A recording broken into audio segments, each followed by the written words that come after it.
Hey folks, it's Carmen here from Urban Farm School here in Calgary, Zone 3A. I'm really thrilled to share my garden with you, and especially since we're in an urban environment, we like to demonstrate small space strategies. Now, we're pretty lucky we have a fairly generous size lot, front yard and backyard, so we don't necessarily need to choose tree species that occupy less space than normal, but it's a great way for us to teach not only my students through Verge Permaculture, but also through my company, Urban Farm School. So we get a lot of people coming through our property, and one of our goals is to give them tons of strategies and examples for urban environments. So when it comes to choosing fruit trees for our environment, especially if you live in a smaller lot size, it can feel daunting to go tree shopping because you are often faced with tree species that are going to be way too large for your property, or they have specific characteristics that really won't work for you in the long run. So this is one of our favorite little apple trees. This is a fall red apple tree. Now it's only going to get just a few feet taller, but it works perfectly in this space. So when you're looking at fruit tree purchases and you're trying to create plant guilds and so on based on the support of one major tree species, we need to look at this at the amount of space that mature tree is going to take up, and it's incredibly easy to be seduced by a lovely picture, and you're buying this really small tree and you put that in thinking it's going to fit perfectly, and then it becomes this incredible monster that takes over your whole landscape and draws away from the solar resources that you need for your other plants. So when it comes to building a forest garden or a food forest, we want to make sure that we've got no more than 50% of the canopy occupied by our major tree species. So we have to be mindful in the spacing of those major tree species so that there's adequate solar resources for the various levels of the understory. So this was a tree variety that we thought fit the bill perfectly for us, and it's going to produce just like crazy this year. So I wanted to point out another strategy that we like to use, and that's the espalier apple tree that we have here, and other espalier species. So here against the wall of the house here, we've got a multi-graft espalier apple. So there are 4, 5, 6 different varieties of apples on here. Some of them bloom at similar times and some of them not. So now this is an interesting spot because this area does not get 8 hours of sunlight. It gets a short window in the morning of sunlight. And yet we regularly get beautiful apples. Now it doesn't produce bushels of apples, but we'll easily get 12 to 15 beautiful apples off of this tree. It's not in the ideal location for most apple trees, but it occupies an available niche in our garden. So this is a wonderful strategy for espalier. Now, espalier trees do require a certain knowledge of pruning. I'm sure there are lots of YouTube videos. I don't have time to go into that today. But if you've got a small space, this is a great strategy. Or you've also got long fence lines or things like that, right? So this is basically a French technique to allow the production of fruit along one plane. So in other words, you don't need a ton of space. You don't need a ton of width. You don't need a large area to grow an espalier apple tree. Almost every property can have room for an espalier fruit tree. So we're going to go into the backyard now and look at a couple more examples of trees for small spaces. So hey guys, we were going to go into the backyard and show you some more espalier, but I realized that in the front yard we have some new additions to our urban landscape here that are also small space trees that perform really great for us. So just over here we've actually put in what's called a muckle plum. Now this is a beautiful tree, grows about 10 feet by 10 feet. 10 feet tall by 10 feet wide, and it is almost like the universal plum pollinator.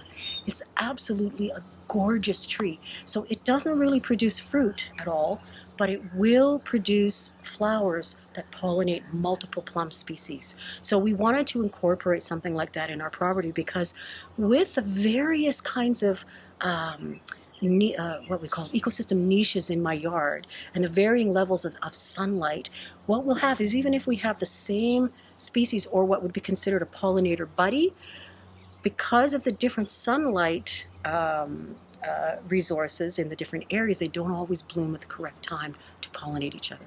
So we needed a universal pollinator that actually blooms for a very long period of time, and that for us is the muckle plum. So that's a new tree. We just put that in this year. Also another tree, this is a little more ornamental. This is a Princess K plum, but if it will bloom at a slightly different time than the muckle, which means that I'm just extending my pollinator services for the plum. Over here in this new planting area, we've got a multi-plum. There's 3 different plum varieties, and actually, you know, most of them bloom around, you know, a similar time. But again, you know, what we're trying to do is hedge our bets, and by introducing so much diversity in pollinating services here, we're definitely going to get production. So these 3 plums are all good eating plums for fresh eating. That was a requirement for me. I didn't really want to use plums for preserves so much, mostly because I don't really have a sweet tooth, and other people in my family definitely do. So I do make some preserves for those folks, but for me, I wanted to have the fresh eating. So those are 3 really great varieties. This one here is only going to grow probably 11, 12 feet. This Princess K, 10 feet max. And this is a pretty small space. It's only going to grow 5 feet wide. So we wanted to put a tree in this corner, but we needed to find something that was going to fit the space. So it took a little research, but we finally found our little latest addition. So now we're going to go in the backyard and look at some more espalier trees. So hey guys, we're back in my backyard here, and we're going to look at these 2 espalier trees that are at the back end of my main garden. So this one here is a multi-graft plum. So this was a slightly different espalier technique. This one I did myself, grafted together on. But oh my goodness, already this little guy needs pruning. I pruned it pretty hard last year, but we've had massive blossoms on this tree. And again, this is a fairly decent window of sunlight, but there's certainly not anywhere close to 8 hours. I'd say maybe 5 at the back of this garden, and this thing produces like crazy. So it's really a fun way to use this backspace. Of course, it requires a support. Espalier always requires a good support. And there's a number of ways you can build support. Sometimes you can just use cable wires with turnbuckles on them to maintain tension. In this case, we built this type of trellis work.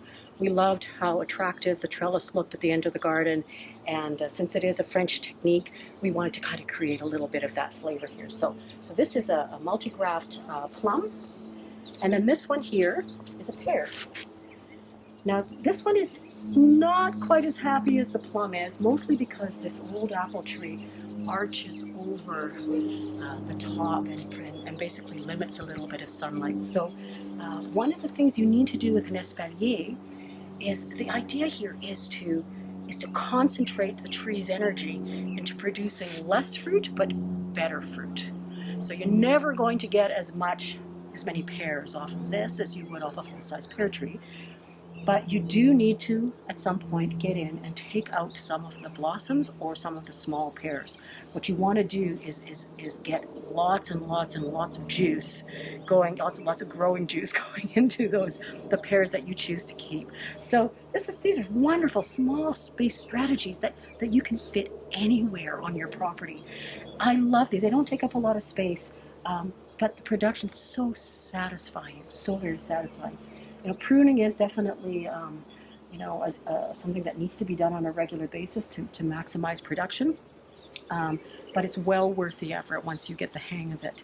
So yeah, those are really fantastic, and I just love the way they look. And it's a great fun experiment too. So I'm going to go over here and just show you some of these two smaller trees here.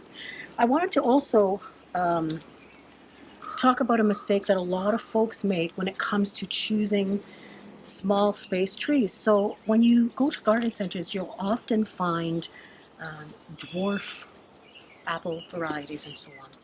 So one of the challenges with choosing a dwarf variety, it sounds really great, and a lot of people buy into the dwarf trees, but the issue with the dwarf systems is that of course, the tree might only, an apple tree, a dwarf apple tree might only grow 6 feet tall, 7 feet tall, and the branches go out quite laterally from the main stem, but the branching systems start really low.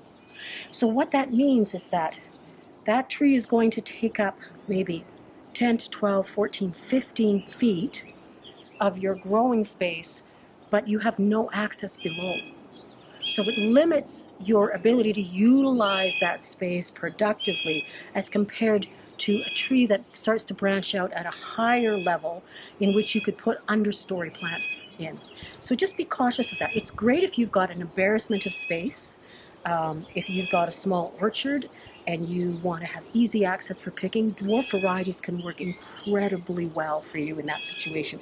But in a small urban lot, they end up taking up a huge amount of real estate, basically, not height-wise, but width-wise, that is unusable for anything else, basically. So just wanted to caution you about that. So these are, we may have mentioned this in a previous video, but we've got two small little, I like to call them petite cherries. So we've got a Carmine Jewel and a Crimson Passion, and they only grow maximum 7 to 8 feet tall by 4 feet wide.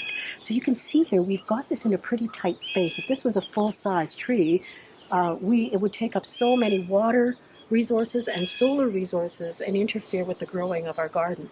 But something like this, with this size, is a strategy that can be used by anyone. You know, in any size yard, you could grow cherries. And so I just really, really love these little guys and love that we found spaces to incorporate them into our yard as a teaching tool for our students. So no matter where you live, how small or how big your yard is, you can always have fruit trees. And in our climate, you know, we want to be able to really enjoy the fruits of our labor. So it's great to have species that are being developed for our northern climates and our short seasons that will produce really well in our area. So if you guys have any questions or comments, please enter them in the notes below, and we'll do our best to answer those. So get out there and grow some abundance.